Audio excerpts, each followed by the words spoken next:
Ang pag-uusapan natin kasi yung jurisdiction ng HSAC, Attorney Nancy, ano po? So, syempre, Yo po. una-una nating tanong, ano-ano ba yung sakop na jurisdiction ng HSAC? Okay po, Ma'am Ven. Bago po siguro sagutin yung tanong, Ma'am Ven, mas mabuti po siguro na i-define o alamin po muna natin kung ano po bang ibig sabihin ng jurisdiction o jurisdiction. Yung Okay. jurisdiction po, ito po yung power or authority ng isang korte or quasi-judicial bodies kagaya ng HSAC na makinig at magdesisyon ng mga kaso or disputes. Ngayon po, sa tanong niyo po kung ano ang sakop o jurisdiction ng HSAC, ayon po sa Unbank Resolution Number 8 Series of 2021, ito po yung HSAC Rules of Procedure natin. Nakasaad po doon na ang regional adjudication branches po natin ay may eksklusibong jurisdiction sa una po. May mga kasong kinalaman sa mga subdivision, condominium, memorial parks, and similar real estate developments. Pangalawa po ay yung mga kasong kinasasangkutan ng mga homeowners association. Okay. At yung pangatlo po, yung mga hidwaang may kinalaman po sa pagpapatupad ng Section 18 of RA 7279 as amended by RA 10884 and its implementing rules and regulations. Ito po yung Balanced Housing Development Program Amendments. Yung pang-apat naman po ay yung mga hidwaan at kontrobersiyang may kinalaman sa mga batas at regulasyong pinatutupad ng DSUD. Except for those cases po na nasa ilalim ng jurisdiction ng judicial or quasi-judicial bodies.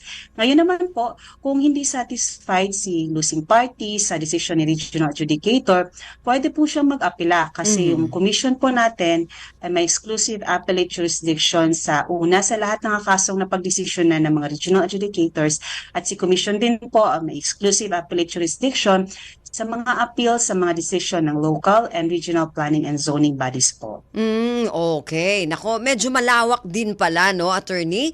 Yung sinasakop Opo. ng HSAC pagdating dito sa mga homeowners na ito, association. So, kanina, attorney, nabanggit mo yung tungkol sa mga hidwaan. Nako, ito yung madalas, di ba? Pag may hidwaan, ayan na yung kaso. So, ano ba yung mga pwede nating ibigay na halimbawa, no, ng mga nagiging kaso na pumupunta sa inyo dyan sa HSAC? Halimbawa po yung mga kaso na may kinalaman sa subdivision or condominium memorial parks. Ito po yung mga una po yan yung mga actions concerning unsound real estate business practices filed by the buyers or homeowners against po sa mga project owners or developer kasi there are cases po kasi that the actually project owner or developer ay makakause ng prejudice or damage or harm to the buyers because maybe the acts of the developer or the owner acts were committed with bad faith and disregarded the buyer's right. Okay. Yung pangalawa naman po, yung mga claims po for refund and other claims by the subdivision lot or condominium unit buyer against the project owner or developer dealer o yung mga agent po natin. Pangatlo po, yung mga kasong involving specific performance of contractual and statutory obligations sa pagbili ng mga subdivision lot or condominium unit, yung pong mga breach of contract. Tapos po, yung pang-apat, yung mga disputes involving the open spaces or common areas. Discuss po ito last time ng kasamahan po natin sa HSAC, yung mga open spaces and common areas disputes. Yes, oo. Yung pang-lima naman po ay yung mga suits to declare subdivision of condominiums or other real estate developments na within the regulatory function or jurisdiction ng DSUD na dineklara po na abandon. Okay. Yung pang-anim naman po, yung po mga disputes involving easements within or among subdivision projects. At last po, yung mga actions to annul yung mga mortgages and other agreements executed within Section 18 of our Presidential Decree 957. Ayun. Attorney, kanina hindi natin alam, kukunti lang nakakaalam, nakasama rin pala dyan yung mga memorial parks. Yes po. Oo. So ano usually? Po. Ano usually yung mga nagiging problema naman doon sa mga columbarium, pati ba doon sa mga sa mga libingan, meron din? Sa Regional 12 po, wala pa po. Sa RAB 12 po, wala pa po. Pero may mga isa po yan sa mga jurisdiction natin, yung mga columbarium at memorial parks. Oo. So ano usually po, attorney? Nabayaran, okay. Po? So yung usually na nagiging Yes, problema doon sa mga columbarium, yung mga hindi nababayaran. yes. Okay. Yes, yung mga area o yung mga area na bayaran na hindi pala yun ang specific area Mhm. na napag-usapan ng Mhm. developer o yung owner. Okay. So dapat talaga yung doon kayo, yung inyong bottom line lagi, yung pinag-usapan, yung naging kasunduan ninyo. Yes O po. yun. Pero ano ba Opo, agreement usually? po talaga. Oo, ano basically, yung basic rights, halimbawa ng mga owners na ito, yung mga homeowners na ito, na madalas na nagkakaroon ng problema? Usually po yung sa mga buyers natin, yung mga breach of contract, kasi yun po, Okay. yung anong nakasagad sa kontrata o yung Mhm. napag-usapan, hindi Mm. nasunod ng mga Mhm. developer o ng mga owners. So, minsan po Aha. nag-claim ng refund o Aha. nag-claim ng damages po yung mga buyer. Okay. Karaniwan bang nangyayari yan saan? Sa mga subdivision o yung mga owners ng mga condo unit? Saan ba mas madalas mangyari yan, attorney? Subdivision po at yung mga condominium po, halo-halo po Ah, yan sila. Mas marami po dyan. Yes po, okay. nag-claim po ng refunds. Aha. So ano yung sa condominium? Ano usually naman yung nagiging problema doon? Usually po sa mga condominium units, yun pa rin po yung breach of contract. Kasali na po doon yung mga reklamo ng mga owners sa loob ng condominium. Mhm. Halimbawa po yung mga hindi nasusunod na nakasaad sa contract, yung Okay. specific square area ng unit niyo hindi po nasusunod o yung pag-occupy niyo po sa unit niyo, makikita niyo kaagad na may mga leaks or cracks na posibleng Okay. makadamage o makaharm sa buyer. So pwede po yung mag-file ng case or complaint yung buyer. Okay, yung mga buyer. So, pwede ba nating ano ba yung, kasi may sinasabi sila dito na tungkol sa balanced housing development. Naku, alam niyo naman yung mga HOA natin, di ba? May mga talagang, may inaano pa di ba? Ano ba yung tungkol dyan sa balanced housing development? At ano ba yung mga disputes na nai-involve doon sa implementasyon nito? Yung Section 18 ng RA 7279. O, di ba? May mga ganun sila talaga, attorney? Ang Section 18 po of RA 7279, ito po yung Urban Development and Housing Act of 1992. Pero Okay. na-amend po ito through Republic Act 10884. Ito po Aha. yung Balanced Housing Development Okay. Program Amendments. Okay. Usually po, ang mga kaso dito, yung mga violations ng community mortgage o yung CMP or Mhm. housing projects or programs undertaken by the government or the private sector para sa mga underprivileged and homeless kababayan natin. Mhm. Ito po yung mga long-term financing na may liberalized interest. Isang halimbawa lang po na kaso dito ay yung hindi nakabayad sa beneficiary or sa beneficiary binenta sa other person ng property na pinagkaloob ng programa ng gobyerno sa kanila Mm, mm, without mm, even mm. informing the housing agencies or shelter agencies like NHA, yung Okay. SHAFC or nung NAFC po. Okay. So, ano Yun po yung mga mangyayari? halimbawa. Okay. So, ano mangyayari kung halimbawa ng gano'n na ibinenta ng beneficiary nung mga housing na yon? Anong pwedeng mangyari doon sa beneficiaryo? Ma'am, yung po mga ganong mga kaso po, pinapatawag po si SHAFC or Ah, tinitignan yung mga guidelines nila kung ano po ba yung mga violations ni beneficiary o kung okay. depende na po kay SHAFC, depende na may mga guidelines po sila with regards sa mga beneficiary po na nag-violate ng Mhm. kanilang mga guidelines, especially po Mm. yung sa RA 10884. Okay. So, ang madalas yung ibinibenta, ganon, sa iba. Yes po. Okay. Pag ganun ba, Madalas po yung binibenta. Oo. okay. So, yun lang usually ang nagiging problema, yung pagbebenta sa iba nitong benepisyaryo. Yun lang. Marami naman po. Yung iba po, hindi na nagbabayad. Yun po isa. Pero mas Ah, marami po yung binenta sa isa, tapos binenta na naman sa isa, may binentahan na naman na isa, so nagkakagulo-gulo na po. ayun. So, doon Ah, nagkakaroon ng problema. Naku, paano yes po. sinisettle yung ganyan? Yung ang dami na palang pinagbentahan. Yun na nga po ang problema kasi minsan nahihirapan po yung commission natin o yung regional branches natin kung sino ba talaga ang may tunay na Yun nga. pagmamayari po ng Oo. property. Yeah, Oo. kasi binenta sa isa tapos binenta na naman sa isa. So, Oo. Oo. depende na po yun sa complaint na sinabmit nila sa amin. So, paano natin titignan yun? Bawa, beneficiary tapos ang daming pinagbentahan. Paano natin yan tinitignan kung parang kanino na mapupunta talaga yung ano na yan, yung property na yan? Need po namin, need po kasi namin yung ah, partner po kasi namin, isa sa mga key shelters po natin is yung SHAFC or NAFC. Sila po yung mga shelter agency. So, partner po natin sila kung paano po natin i-determine yun. May mga guidelines din po sila. So, it would help us also to determine kung sino po ba talaga ang nagmamay-ari at kung sino po ba talaga ang dapat wag nang bigyan ng property kasi hindi naman ginagamit. Benta naman sila kung sino may mga violation.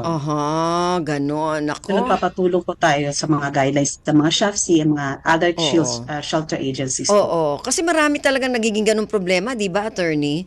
Yung mga ganyan na may beneficiary tapos ibebenta sa iba. Talagang ito yung laging nagiging problema nung mga ganyan, di ba? Yung mga ano daw, may mga apela, attorney, na galing daw sa mga local and regional planning and zoning bodies. Ano ba yung mga zoning bodies na yan? Sa LGU ba yan? Yung mga ganon? Yung mga apela tapos yung mga galing nga no, dun sa ganitong mga regional, local and regional planning and zoning bodies. Jurisdiction din nyo po ba ito, attorney? Yes po, jurisdiction po ng commission namin yung mag-aapila sa mga resolution or decision ng mga local and regional planning and zoning bodies po. So halo-halo po yung mga may kaso dito sa either individual o mga kumpanya. So sino yung mga karaniwang involved dyan sa mga nagiging ganitong kaso? Mga individual o meron ding mga company? Kasi di ba Yes po, zoning halo po, paano ba ma'am. natin, attorney, ipapaliwanag yon yung tungkol dito sa yung sa planning and zoning? Paano ba natin niya ipapaliwanag dun sa mga nakikinig sa atin? Like for example, kung maanuhan sila niyan, magkakaroon sila ng problema diyan.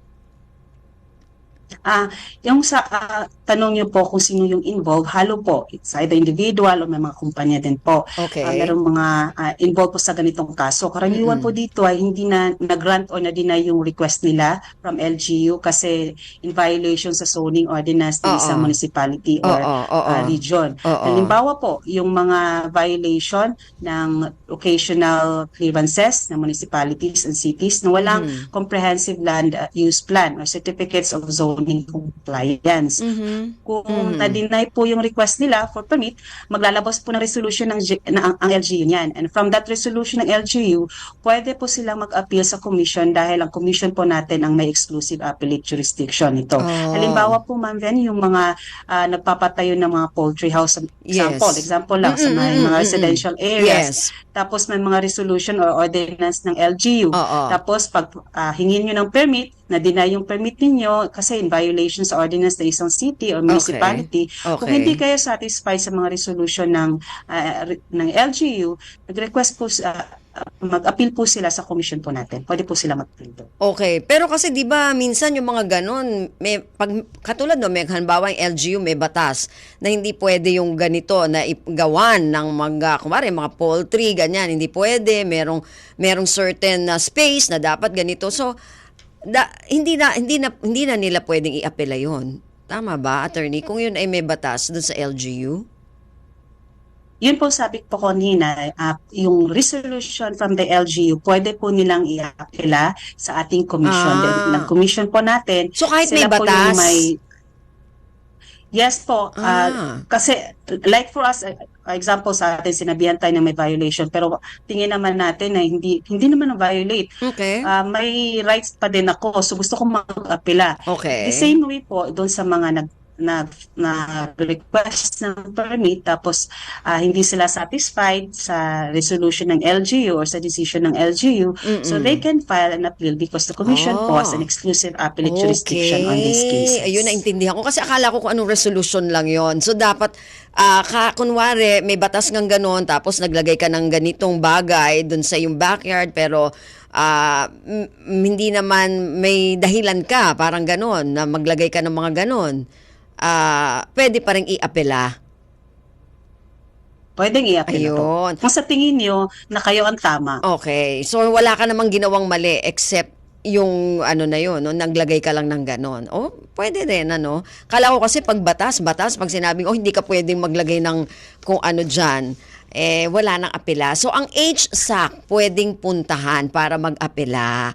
Ayun, pero bukod Yes doon po. sa mga ganon, Para ano, sa mga local, so na. okay, so bukod doon sa ganon, na example, attorney, ano pa yung mga ibang nagiging dahilan ng pag-deny dahil doon sa mga zoning, ano na yan, thing na yan?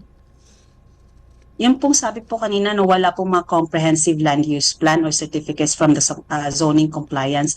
Kulang yung pong mga compliance ninyo. Pwede po yung i-apela, for example, if it was denied sa level po ng LGU. Okay. So, pwede rin naman palang i-apela kung may kakulangan. Yep. Okay. So, pagka na-deny Opo. kayo, hindi naman ibig sabihin no, na hindi na talaga forever kayong gawin yung gusto nyong gawin. So, depende pa rin yan dun sa HSAC kung saan kayo pwedeng mag-apela. Yes po. Ayun. Okay. Medyo mas maliwanag sa akin. Yung kanina parang hindi ko masyado nag-get sa mga resolution. Anyway, so, attorney, naku, may ilang minuto na lang tayo dito, no? So, bukod dun sa mga pinag-usapan natin, ano pa yung mga gusto nating idagdag para ma-inform natin yung mga HOA natin, ano? Tungkol sa mga pwedeng gawin at yung mga pwedeng i-apela sa HSAC kung sakali.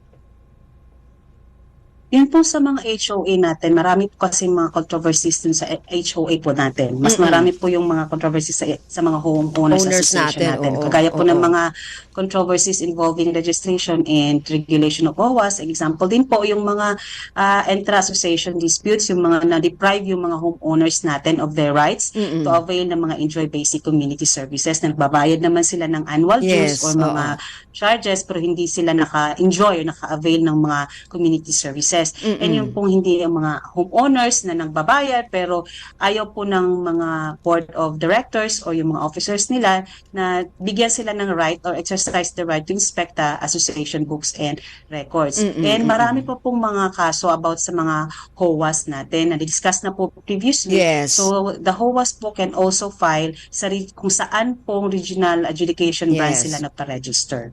Pero yung proseso, attorney, dyan sa inyo, sa inyong branch, gaano tumatagal yon? Halimbawa, pag nag-apela sa inyo dyan. Madali lang po, pero Ma'am Ven, mas gusto ko po siguro na next segment po kasi yun po ang yung flow Okay. ng process namin. So mas mabuti po doon na lang po siguro. Hindi ko na lang pangunahan yung Sige. mag-discuss na lang po. Ayun. Pero mas madali po talaga dito sa commission po. Ayun, okay. So, ayan, binigyan na kayo ng teaser ni attorney, ha? Ni attorney Nancy. So, sa next time, yung mga HOA natin dyan, kung may mga problema kayo, i-discuss naman natin kung yung mga proseso at gaano katagal itong mga proseso na ito. Ayun, okay. Opo. So, attorney Nancy, meron ka pa bang ibang gustong banggitin bago tayo magpaalam sa ating program? Ma'am, gusto lang, pwede po ba kami mag-imbita? Okay naman. Oo naman. Yes po, kasi po, Ma'am, we would like to invite all the listeners and viewers from our upcoming event po. Kasi po, meron po kaming Philippine Urban Forum to be held at PICC on October 5 to 6 from 9 a.m. to 5 p.m. Okay. This event po is hosted by the Department of Human Settlements and Urban Development. And since ang HAC po ay isa sa mga key shelter agencies ng DSUD, so we are present in the event as exhibitors. So kung may mga gusto pa kayong itanong o hindi naliwanagan, pwede po kayong bumisita sa Philippine Urban Forum at PICC po. Okay. Open forum ito. Yes po. Okay. So kung marami kayong mga tanong-tanong, doon na lahatan na, doon na kayo pumunta. Para isahan na Yeah, lang. po. Oo, kasi sabi mo nga maraming exhibitor din doon sa Yes, po. ano na yan. Saan ulit, Attorney Nancy? Sa PICC ba? Sa PICC po on October 5 to 6 Ayun. from 9 a.m. po to 5 p.m. Ayun, 9 a.m. to 5 p.m. Pwede po kayo dyan pumunta kung marami kayong gustong itanong tungkol dun sa inyong mga properties, dun sa mga real estate ninyo. So, Attorney Nancy, maraming salamat sa iyong oras. Ma'am, maraming salamat po sa lahat po ng listeners ng Radyo Pilipinas. Thank you po for having HAC once again. At sa lahat po ng mga viewers po ninyo, ang mga listeners, if you have further questions po or mga gustong ma-clarify sa mga na-discuss po ngayon, you may email or Public Affairs Division. Ito po yung email ad nila, info@hsac.gov.ph or visit HSAC's FB page and website www.hsac.gov.ph. Salamat po, Ma'am Ven. Maraming salamat din po, Attorney Nancy, sa uulitin. Yes po, maraming salamat. Okay. Si Attorney Nancy Jerme Cajes, Attorney 5, Head of Legal Division, Regional Adjudication Branch 12, Human Settlements Adjudication Commission o HSAC.